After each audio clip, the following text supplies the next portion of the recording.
Why do bad people happen to good people?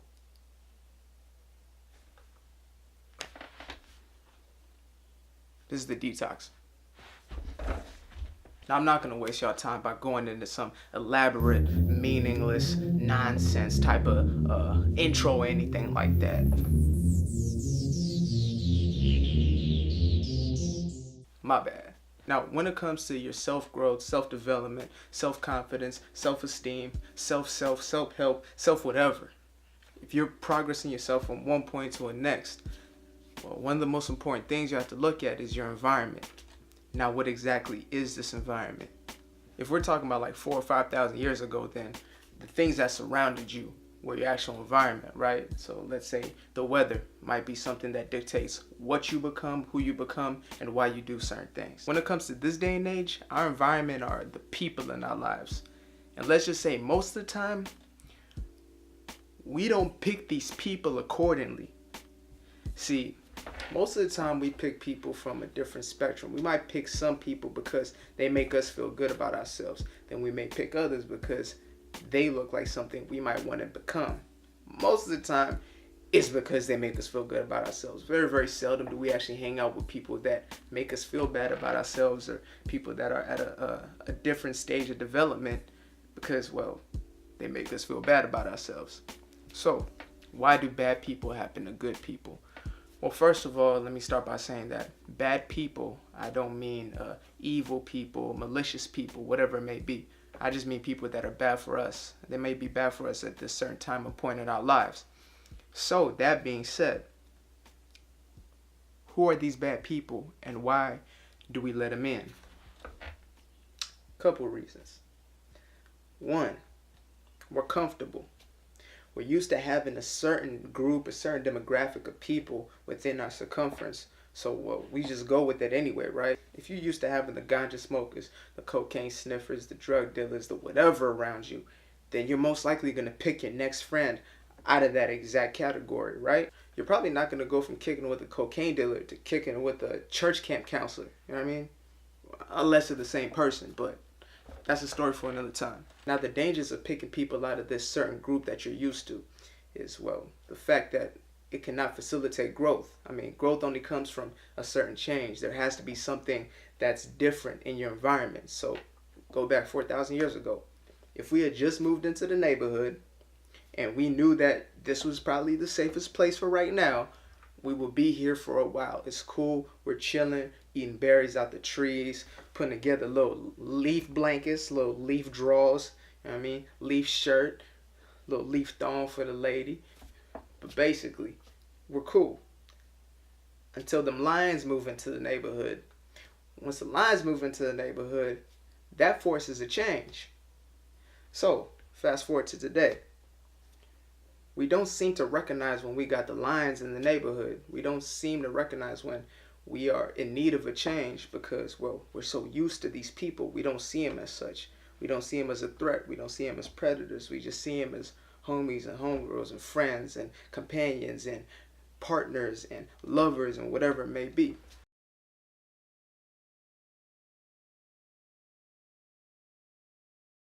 These are the 5 archetypes of type of people that you might want to look out for just in case you're in a situation where you're not too sure if this is a person you want around you or not.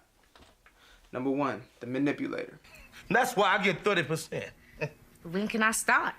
Immediately. Now, this is the type of person who'll come up to you with a lot of charisma, an energetic type of energy around them, right? And they'll come with a smile on their face and a lot of energy and just have you feeling like, wow, this is a positive person that I would definitely want around me. And also they give off the sense that they know something that you probably don't. So they use this as a way for you to actually, well, draw interest into them. And once they have you in, then they'll start kind of covertly dictating things in your life.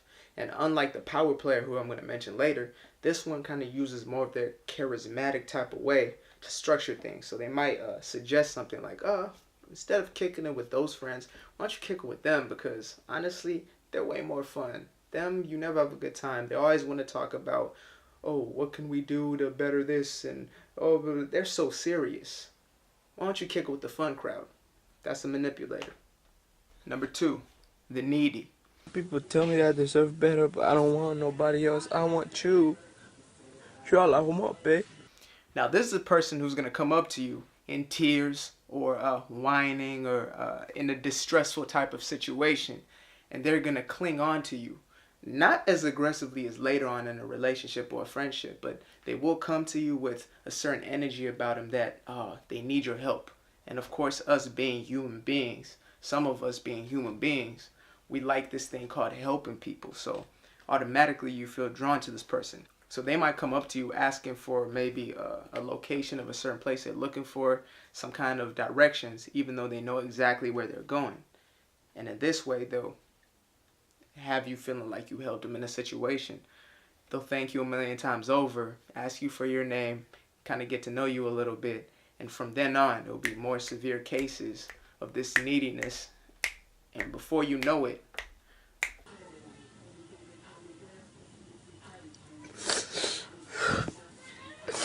Fuck it. Number 3, the mind fucker. They're serving minors. And if you get a drink, they're also serving pigs. I love it when you talk dirty. You just love when a girl talks to you. Actually, I prefer them when they're not talking. Now, this is usually a person who is a master at playing games. This is otherwise known as a player or whatever it may be. This person will, first of all, approach you in a way where you feel like you are so wanted. They will play on your emotions. They'll get different ways to rile you up. So they might have you on emotional high, then emotional low. They'll have you feeling like they want you, then feel like you're nothing. Then feel like they want you, then feel like you're the one chasing them. And they constantly play these games with your mind. And eventually this is going to turn into your own neediness or a codependency on this person, because that's ultimately what they're trying to build, is that you have kind of this give and take type of relationship, because in themselves, well, there's a lack of actual stability. So once you have somebody approaching your emotions in this way, know that you have a mind fucker. Number 4, the power player.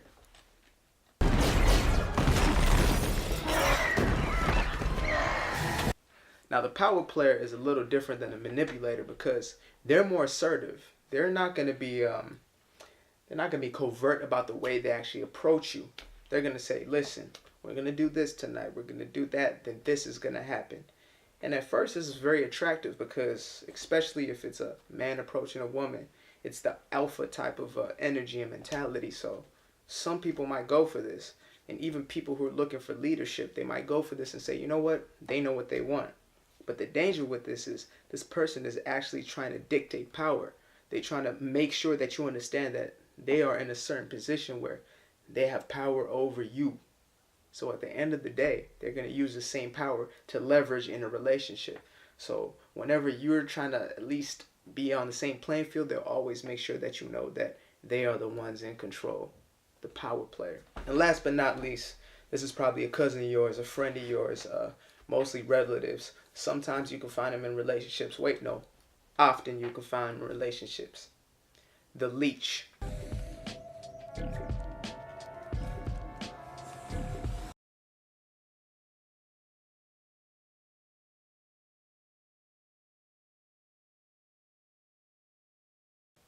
The moocher. The schmoozer. The one who wants something for nothing. You know who I'm talking about. Now, this person may come up to you in a way where they might be asking for something simple. Oh, could I get some of your napkins? I forgot to get some. Oh, man, I forgot to get a sauce. Could I get an extra sauce? And this is the way they approach you. They meet you like this. You might be like, oh, pretty confident coming up to me and asking me for something directly. Why not? Again, you're given nature as a human of being. But once it escalates in a relationship, it's going to turn into situations where they're trying to borrow your car. They need a place to stay at all times. They're always looking for some kind of funds for nothing. They're the one who's laying on a couch telling you they're looking for a job every single day while you go out and work, come back, pay your bills, and they're still on the couch playing Xbox. The leech.